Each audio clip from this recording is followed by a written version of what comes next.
expose students to some of the CTE career fields that students just don't know about. So Germanna has a heavy equipment operator program, and so we bought some simulators, and we want to place them in around the region. But so it doesn't make sense for us to buy a piece of equipment that costs anywhere between $700 to $1,000 and just place it down somewhere and say, here it is. How do we expose students to those careers that they don't know about currently? We take advantage of the Fred Cat, you all center there. We take our children have field trips there to be exposed to just what you're describing. We have on-site career days and visitors. We just had a field trip there with the moving van and with all our fifth graders, where the team of executives were in the classrooms, but the moving van was out, so they traded off and rotated, and being able to see how that process works.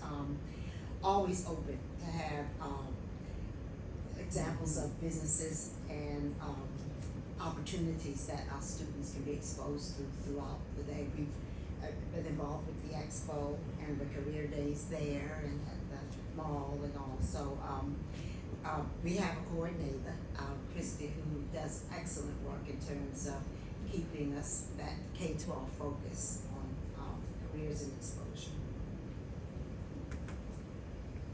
Ditto.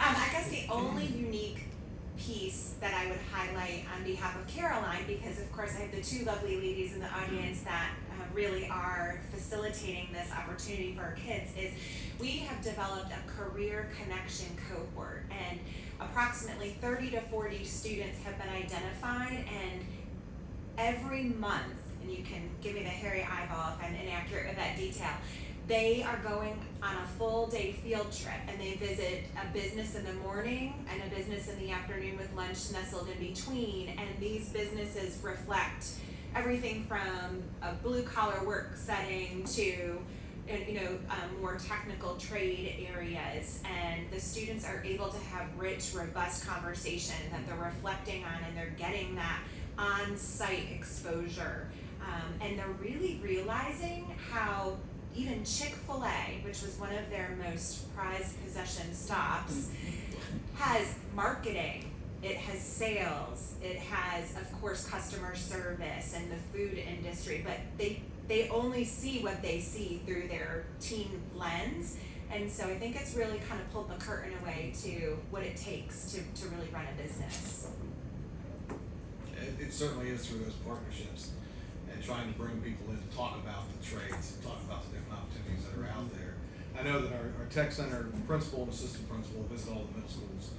They have a nice presentation. And as a principal myself for many years,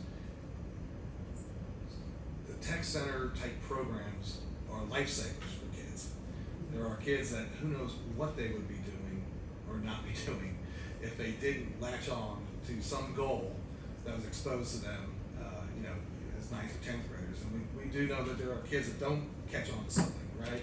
But these programs are huge for our schools, for just drawing the interest of kids that may not be college-bound students, and can be absolute lifesaving. You can see that, and it's a great thing when you have a 9th or 10th grader that's maybe struggling with school, and all of a sudden they get involved with a technical center class, and you see that light bulb go on, and all of a sudden they're excited about showing up every day. Just like maybe your athletes are excited about showing up because they have something going on that night, a practice or a game. They come to school excited about what they're making and accomplishing in their classes as they get that linchpin to connect them to your school and to your program. So that's a huge thing.